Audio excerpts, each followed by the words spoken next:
Yo había cerrado la encuesta en base de 100 encuestas de adolescentes de Jujuy que habían dado estas respuestas. Las tomé como forma de cerrarla para no hacer una encuesta abierta con 641 respuestas que son inmanejables, lleva mucho tiempo. De modo que me basé en las respuestas textuales de los chicos. Lo que me llamó la atención es que la preocupación por aprender más o menos era secundaria. Les importaba más formarse como personas para tener garantía básica de poder tener un rendimiento bueno en la vida. Queridos amigos, este es el adolescente que es por debajo del que aparece. Nos están reclamando autoridad. Pero todavía quedaba una pregunta. Los padres de hoy tienen mucha autoridad, poca autoridad o ninguna autoridad, pero me dieron 4 respuestas. Mucha autoridad, 21,84. Poca autoridad, 70,83. Ninguna, 2,49. La justa y necesaria, yo no lo había preguntado intencionalmente, los chicos lo dicen, la justa y necesaria depende de las familias, 4,84. Estamos ante un problema de reconocimiento de la realidad. Los chicos nos están pidiendo otra cosa de la que aparentemente les estamos dando. Si esto tiene algo de veracidad, sería bueno ir cerrando frente a la realidad concreta qué se nos pide y qué podemos hacer. Lo primero que sugiero, después de pensar un poco sobre este tema, es que no tenemos que esperar un mundo que piense distinto para actuar de forma distinta. En mi libro Coraje y Alegría de Vivir escribí hace tiempo, es un libro que se reeditó muchas veces, si espero para ser bueno, que el mundo sea bueno, me moriré sin ser bueno. Si espero un mundo sensato que piense distinto para ejercer la autoridad, me voy a morir sin ejercer la autoridad. Hay que partir de lo que hay. Este es el punto básico. Hay que partir de lo que hay.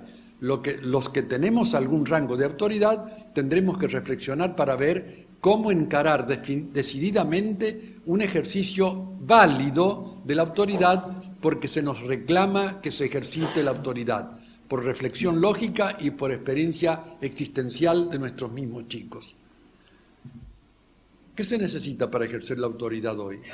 Creo, es lo que aporto modestamente, lo primero es reflexión. Si no pensamos, yo le agradezco al doctor Sanguinetti que haya dicho que tengo la preocupación por este trabajo de aprender a pensar y publiqué un método de aprender a pensar, que por ahí anda dando vueltas todavía. Lo primero es reflexionar. Esta crisis de adultos que tenemos es porque no reflexionamos suficientemente. En algún momento el adolescente tiene que dejar de ser adolescente y pasar a ser joven, y en algún momento el joven tiene que pasar a ser adulto porque tiene que aprender a ser padre. Y no hay alternativa. Y no puedo ser adulto, y no puedo ser docente, y no puedo ser padre si yo sigo manteniendo la incapacidad de pensar con seriedad.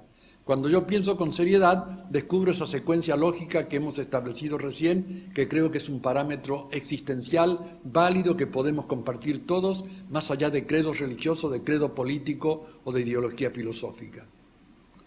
Lo segundo es decisión. Para ejercer la autoridad hay que tener la decisión de ejercer la autoridad. Esto no se pide, esto se toma. Y esto implica coraje.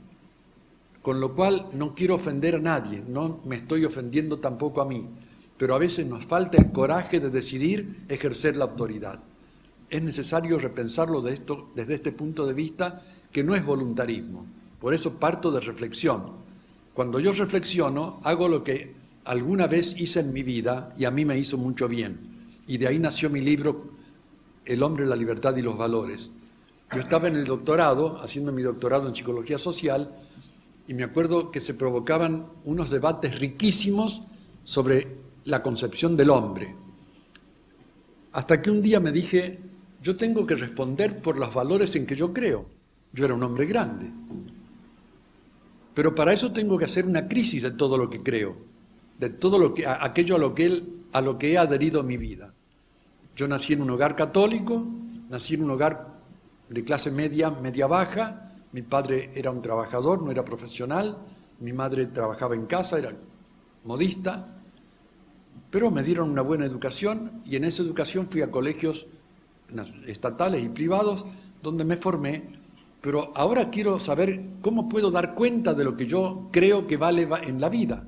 como para poder tener el coraje de proponérselos a los chicos a los cuales llego en la educación. Entonces empecé a hacer una decantación. Esto lo aprendí desde chico, esto lo aprendí desde chico, esto lo aprendí desde chico. Yo me he dado cuenta que esto y esto no siguen teniendo el mismo valor. Cuando yo era chico, aprendí cosas de las cuales ahora me río con cariño porque lo aprendí con la buena voluntad de los que me lo enseñaron. Pero voy a decir una sola de las barbaridades en las que no creo en absoluto. Se dan cuenta que no podría creer. Pero a mí de chico me enseñaron que para bañarme en el canal, porque en esa época no había tantas piletas, había que bañarse con una malla que tenía encima del pantaloncito faldita, porque era la malla que usaba mi padre, porque no se tenía que notar nada, porque era impúdico. Y después, para colmo de males, eso me lo enseñaron en mi casa, donde no se decía ni calzoncillo, ni bombacha, ni corpiño, porque era impúdico, se decía la ropita blanca. Bueno, empecé a descartar cosas, hasta que empecé a llegar a algunos lugares y decía, bueno, pero si dejo de respetar al otro, no, esto no, ya no funciona. Pero si respeto al otro, tengo que serle leal al otro. Tampoco funciona ser desleal.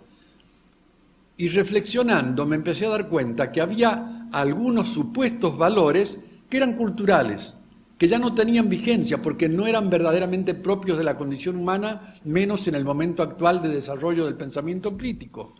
Pero había algunos valores que seguían perdurando y que iban a perdurar mientras el hombre no vuelva a la jungla. Y entonces en eso yo podía quedarme con certeza y tener el coraje de proponerlo a los chicos porque era válido. Esta reflexión, esta decisión y este coraje es lo fundamental para poder ejercer la autoridad como hoy la autoridad necesita ser ejercida. La otra condición es que yo conciba la autoridad como servicio. No tengo el derecho de guardarme el ejercicio de la autoridad porque tengo ganas o no tengo ganas. Es un deber. La autoridad es un servicio. Si la concibo como servicio no voy a ser autoritario, pero tampoco voy a ser permisivo. Yo me he alegrado el día que mi hija, ahora mujer de 30 años, de novia en ese momento, me dijo casi azorada, papá, con mi novio hemos estado hablando de que vamos a tener hijos cuando nos casemos y vamos a tener que educarlos. Y nos empezamos a preguntar cómo los íbamos a educar. Hasta que yo en un momento le dije, ya sé cómo los vamos a educar, cómo me educaron a mí. Y me acordé de todas las pulseadas que yo había vivido con ella como adolescente y dije, benditas sean las pulseadas que yo tuve que vivir con ella.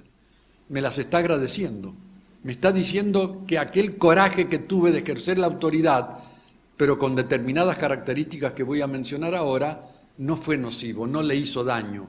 Le hizo tanto bien que ahora los va a tomar como parámetro para trabajar en la educación de sus hijos. Y esas tres condiciones de la autoridad que estoy sugiriendo, que yo aprendí haciendo una reflexión dolorosa, porque confieso que en algún momento sentí que me quedaba caminando sobre el filo de un precipicio y había realmente un abismo a mi lado. Me quedaba sin nada como soporte para vivir, pero tuve el coraje de vivirlo, hasta que me convencí de que había valores que eran absolutamente esenciales a la condición humana y que me daban la autoridad para proponerlos con lealtad a la nueva generación. Esa autoridad que se ejerce como servicio tiene que tener tres características. Tiene que ser profundamente racional. Vuelvo a la cuestión de aprender a pensar.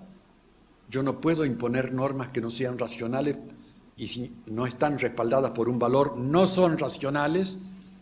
Todo modo de establecer una ley que no tiene una razón o un valor que la convalide no tiene derecho de existir. La autoridad tiene que ser racional, tiene que ser muy firme y tiene que ser muy cordial. Son las tres características que no pueden faltar a la autoridad para poder ser recuperada en este momento actual de crisis de la autoridad. Pero hay un factor final, y quiero cerrar con esto, termino, que es el factor humano. Estoy hablando de que necesitamos reflexionar, decisión, tener el coraje, pero esto supone que hay un ser que ejerce la autoridad que es falible, que somos nosotros. Tenemos que replantearnos la responsabilidad de ejercer la autoridad, la responsabilidad de ser adultos. Implica una forma de liderazgo. y entonces llamarnos a una reflexión para ejercer el liderazgo como el liderazgo lo reclama, es lo que nos va a permitir ser razonables, tener la decisión y el coraje de ejercer la autoridad. Y no vamos a tener el peligro ni del autoritarismo ni de la permisividad. Quiero terminar con este decálogo del líder, porque toda autoridad tiene que aceptar la responsabilidad del liderazgo.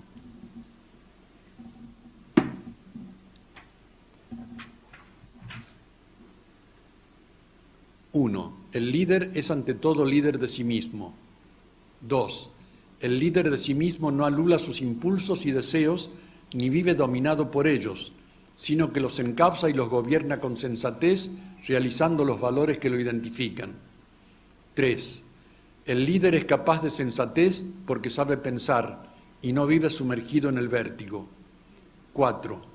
El líder es portador de paz porque su centro está en su interior y no en los otros ni en las cosas. 5.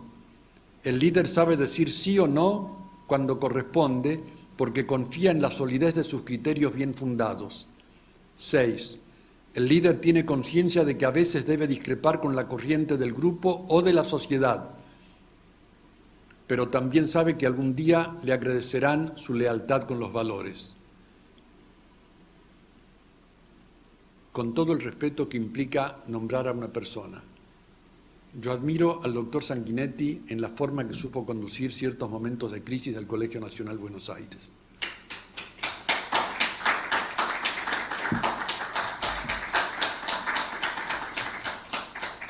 Siete, el líder nunca vive sus convicciones como un gesto de superioridad, sino como una necesidad profunda de su ser, y esa actitud gratuita es lo más genuino e importante de su testimonio. 8. El líder nunca se atribuye la función de salvador, solo sabe que es bueno ser correcto, lo que debe ser, y lo vive. 9. El líder sabe con claridad que se necesita el coraje de serlo, pero también sabe que el coraje nunca es orgulloso y altanero, sino fraternal y generoso. 10. El líder intuye que los valores a los que entrega su vida son el rostro y el rastro del misterio que preside la vida. Por eso vive la confianza de estar siempre acompañado por el verdadero testigo de su buena voluntad y su coraje. Muchas gracias.